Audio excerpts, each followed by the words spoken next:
be audacious. Like for me, I always say, don't be afraid to just do something. I'm very hesitant about telling people what I want to do to hear their opinions because other people will give you opinions based off their assessment of what they think you can do or what they think you're capable of or what they think they're capable of. So I always say, you know what? Plan it. Plan it in your head, plan it out loud, plan it on paper, and then just execute on it. And don't ask for permission to pivot. Don't ask for permission to try something new. Just give yourself that permission to do it and just keep going. Welcome to another episode of the IT Career Energizer podcast. I'm your host, Phil Burgess. I find it's always great to talk to people with very different experiences to my own, in both career and in life. And today's guest definitely fits that profile. iAsia Brown is a senior producer at Xbox Gaming Studios. She has a track record of delivering AAA and indie games projects at scale. Prior to this, iAsia worked as a senior program manager for Microsoft, and this followed 16 years as a combat veteran of the US Air Force and Marine Corps. iAsia is a member of the Board of Directors for Women in Tech Hollywood and for Creating Coding Careers. And she's even described herself as the coolest nerd you'll ever meet. I'm sure you'll enjoy listening into my conversation with iAsia, which we recorded in September last year. So, welcome to the podcast, iAsia. Thank you for having me, Phil. I'm delighted you could join me. I think you've got a great story to tell. So I'd like to really start by getting an understanding of your background and how you came into the IT or technology field. Sometimes I ask myself, how did I get here? I grew up in New York City, and my first job was actually I joined the Air Force and I was a mortician. And after about 4 years of that, I switched branches and I joined the Marine Corps. And when I was asked what job do I want to do, I was very honest and said any job where the people talk back. Because after being a mortician, you just want to have conversations. Yes. But I guess that was kind of like, I think that was my intro to IT as communications, radios, and satellites became the thing. I went on to become a career recruiter and I loved working with people. And then at some point, I really started to focus on accessibility and its impact on the people who live with that day to day. And I came to work one day and said, I'm going to get out the Marine Corps and go to Microsoft. And nobody believed me because, who says that on a regular Tuesday? But I put a plan in place and that's what I did. I decided that I was going to get out the Marine Corps and pursue my career in IT, specifically somewhere to focus to get to working in accessibility at Microsoft. And yeah, it's interesting that you specifically chose Microsoft. So what was the thinking behind that? so I come across random information all the time. And at the time, I saw a guy by the name of Easton LaChapelle who had been developing prosthetics for children that were low cost and could be worn in like pools and reusable. And as a combat veteran, I got to see how children sometimes pay the cost for adult decisions.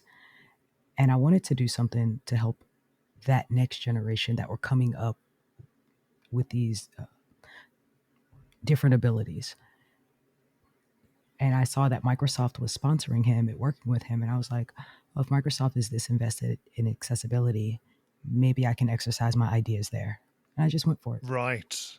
Yes. And obviously you explained really why accessibility. So what does that mean in terms of what do you do on a day-to-day basis when it comes to accessibility? So at Xbox, so now I started in engineering at Microsoft, and now I'm over here as a senior producer at Xbox. And the two don't touch for me. I'm actually doing my doctoral studies in accessibility in gaming, specifically at USC right now. So I just finished my first year of research. I'm going into my second year. So I'm currently working as an accessibility researcher. Like that's what I'm going to do. My day job though is I'm a senior producer at Xbox and making video games. Because for me, video games have always been the one place where my abilities didn't matter, my race, my gender, nothing mattered. However, when I think about it from an accessibility standpoint, there are so many people who want to be a part of that world, but they just can't because they can't access it. So I started to focus my accessibility in gaming. So what does accessibility look like for gaming? And I Right. personally wanted to focus on amputees, people who are missing the actual limbs to be able to engage. Right. Okay. Does that sort of? I mean, I know nothing about accessibility when it comes to gaming in particular, but is that to do with the use of, for example, the controller or the screens, or is it a real combination of all those things? So it's a lot of things. Some people access via a controller. So there is an accessibility Xbox controller that people who have limbs can use. Hmm. There's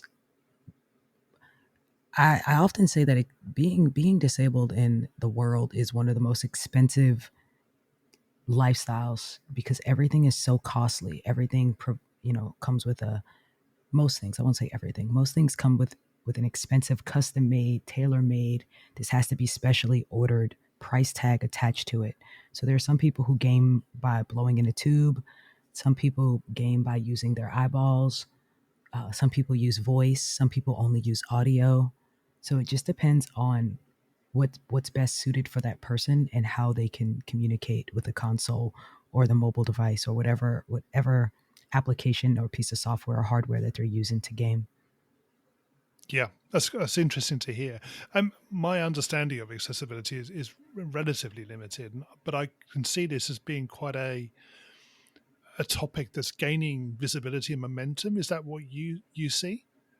I think so. I think, and I see it for two reasons. You have the people who genuinely feel that everyone should be included, and if we start to build things with the least person who can access it in mind, then you will naturally build for everyone else. But also, business is a business. And if you want to bring in new customers, if you want to expand your customer base, you're going to have to meet the customers where they are. Yeah, absolutely. Okay, well, thank you for the overview. That's really interesting, and I think it's a great thing to be involved in. Definitely. So, Ayesha, can you maybe tell us about, or maybe give us a career tip, the one that the audience may not be aware of, perhaps should be? Be audacious. Like for me, I always say, don't be afraid to just do something. I'm very hesitant about telling people what I want to do to hear their opinions because other people will give you opinions based off their assessment of what they think you can do or what they think you're capable of or what they think they're capable of. So I always say, you know what? Plan it. Plan it in your head, plan it out loud, plan it on paper, and then just execute on it. And don't ask for permission to pivot. Don't ask for permission to try something new. Just give yourself that permission to do it and just keep going. Yeah, I think, I mean, you yourself have done exactly that by declaring that you were going to join Microsoft. Um, did you ever were you ever worried about making that sort of assertion that early on, or were you so fixed and driven that you just believed that that was going to happen? I never limit myself to one. I truly believe in like there's more than one way to skin a cat, for lack of better words. So I every opportunity that I could get in front of someone from Microsoft and listen and learn and interact and network with, I did that. I did Right. that. You got to be in a pool if you want to learn how to swim. Yes. Very well put. Yeah. Okay. Can you maybe tell us about your worst IT career moment and maybe what you learned from that? Um, so I was the only person who had. This was a deployment back in 2010. I was the only person that had access to a BGAN. A BGAN is this satellite in like a suitcase. So I had pure, unadulterated internet. I could. It was just me and a satellite to the sky. Yep. And when you're the only person that has something, demand goes up. And instead of like regulating it and locking it down, I kind of just let people have a free for all, which ultimately landed in the only means of communication that we had going overboard in the ocean. Ah, And yes.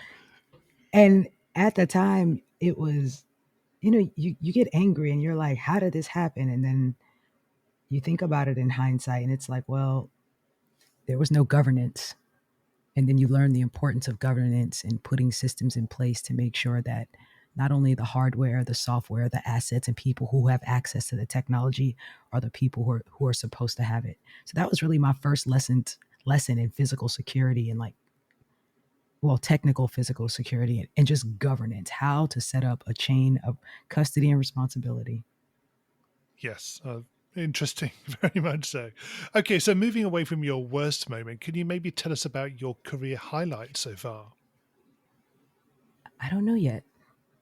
I've done some amazing things, both in and out of technology, but I don't think I've hit my stride yet. Well, yeah, that's quite possibly true. But is there anything that stands out so far in your career? Oh, yes, actually. It's on my LinkedIn too. I I did I did a commercial, like a documentary series with Cox Communications. It's the cable network. I don't in America specifically. And my dad was diagnosed with three types of stage 4 cancers. And I had just gotten out the military. And when you're in the military, you do a stretch of 16 plus years and you're always like, oh, I'll have time for my family afterwards. I'll have time for my family afterwards. So I got out in 2019 and I was like, oh, I'll see my dad when I get out. But of course, I'm transitioning. I just got this new job at Microsoft. I'm in Seattle and I'm trying to learn my job. And I'm like, I'll get to him. I get to him. I'll get to him. And then he got his diagnosis. And the pandemic happened. So I couldn't get to him. So one of the things that we did was I sent him a haptic vest, and I had a haptic vest, and I had his caretaker download the app on his phone. So like, no matter where I was, if I wanted to give him a hug, I could put my suit on. I'd text him, tell him to put his little jacket on.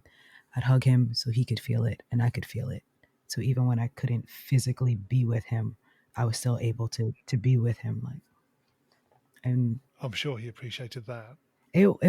it was we filmed it and Cox has it. They used it, but I put it on my LinkedIn. But it's one of those. It's something that in a time where I thought I had time and I thought I could be there, I couldn't.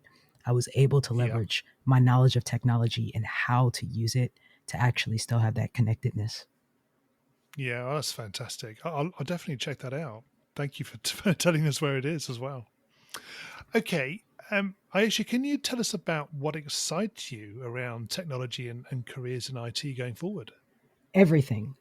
This is like the careers of infinite possibilities. Like, when you're a kid, people would tell you nonfiction books or books of, those are real books and fiction is like fake.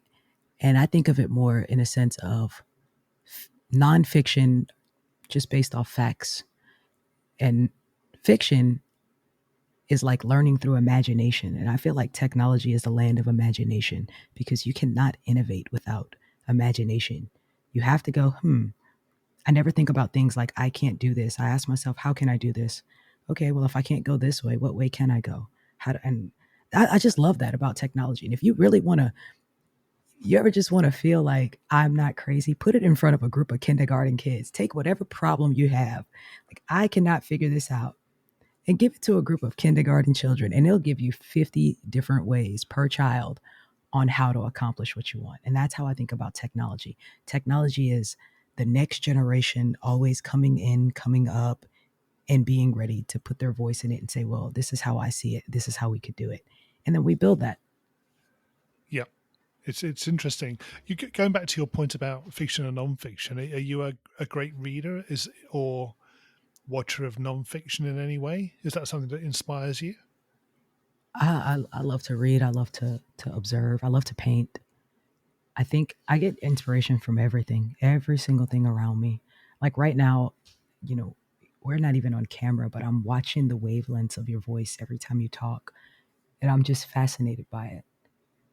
And I don't know what I'm going to do with that later, but I might do something with it later. It's a little bit different. I mean, that's something I've probably never spoken about on the podcast, but you do see differences in the wavelength, as you say, during the recording, and a lot of it is accent driven as well, and the way we communicate, the way our words are formed. So it's interesting to see that, isn't it? It is. And I'm like, huh, I wonder if I should turn my volume up. But then if I turn my volume up, it'll change the sound quality. And I'm thinking through this like, Yeah, no, I think I'm just going to leave everything exactly how it is and just exactly. watch It's my little absolutely fine as blips. well. Oh, thank you. I appreciate it. But but it's something that caught my eye. And I was just like, huh. Yes, indeed. Just a quick interruption to remind you to follow or subscribe to the show in your podcast app. Every download and listen improves the show's discoverability. By subscribing and downloading, you'll be helping more people to develop successful careers in tech. And my thanks to you for being a listener. If you have any suggestions about things you'd like covered in the show, or potential guests, why not leave a comment or review? You may even get a shout out in a subsequent episode. We're going to go into the reveal round now. I'm going to find out a little bit more about you and the way you think. Are you ready for this? Let's do it. So, what first attracted you to a career in technology? I could hide in plain sight. So I served in the military during Don't Ask, Don't Tell. And, it's 17, 18, 19, 20. Those are like your discovery of self years. You're making hearts, breaking hearts. But I couldn't be openly gay. So for me, video games was the only way that I could communicate with whoever was on the other side of the avatar without outing Hmm. myself and risking my livelihood. And what is the best career advice you've ever received? Just do it. The only thing stopping you is you. It was literally, I would like to do this. Stop asking permission and why don't you just do it and show us results? Yeah, that's good.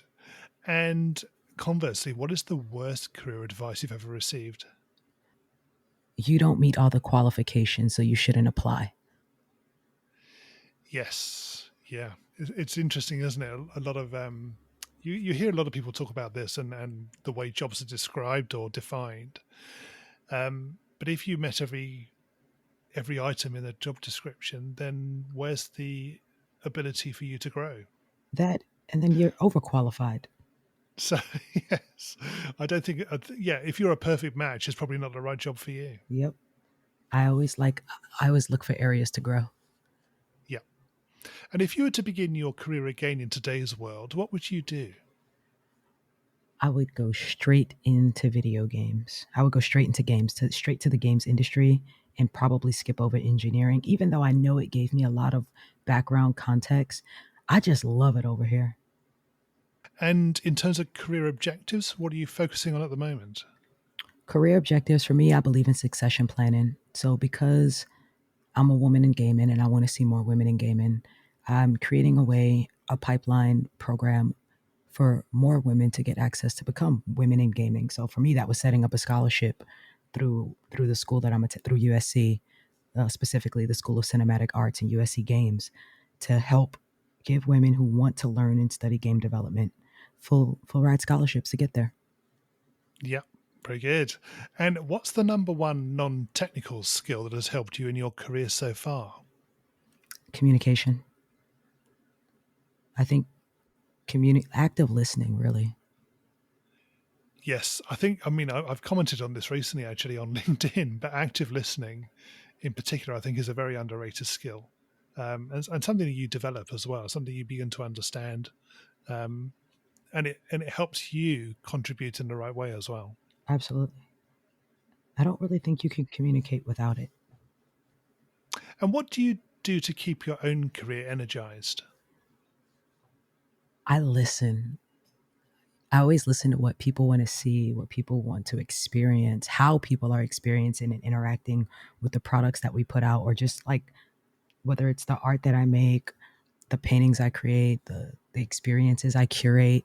Like, how are people experiencing them and focusing on how I want them to feel, understanding and listening to how they feel, and then being able to iterate and innovate and make it better each and every time.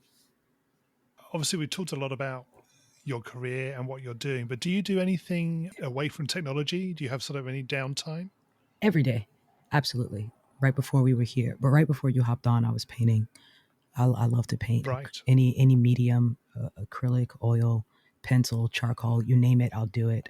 Uh, I love being outside in nature, gardening. Actually, I'm germinating a mango tree right now in my kitchen. So that's Wow. I'm in week 2 of that, and it's really cool because like the seed has now like spawned a tail and it's growing a stalk that's sticking up. It's the wildest thing to watch because I've never done it before, but I'm enjoying it. No. I'm just wondering how large a mango tree will grow. That's a really good question.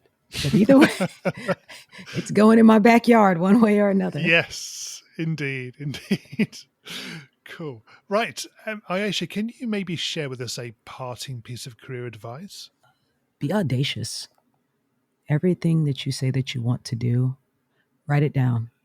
And as you accomplish it, cross it off, turn the page, carry the list over, and just keep going. Like keep and be intentional. And that list presumably will keep growing. Absolutely. Yeah.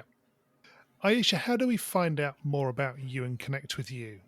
I am super easy to find. I am on LinkedIn. My Instagram handle is at Tech Picasso, but there's not a lot of iAsia Browns out there, so I'm easy to find. Fantastic. Ayesha, thank you so much for joining me on the podcast. It's been great chatting with you. Thank you, Phil. I appreciate you having me. It really was a great pleasure to have Ayesha Brown as a guest on the show today, and to hear about her career and what she's doing on accessibility in gaming. Don't forget to follow or subscribe to the show in your podcast app, and remember to join me for another great episode tomorrow. I look forward to catching you then.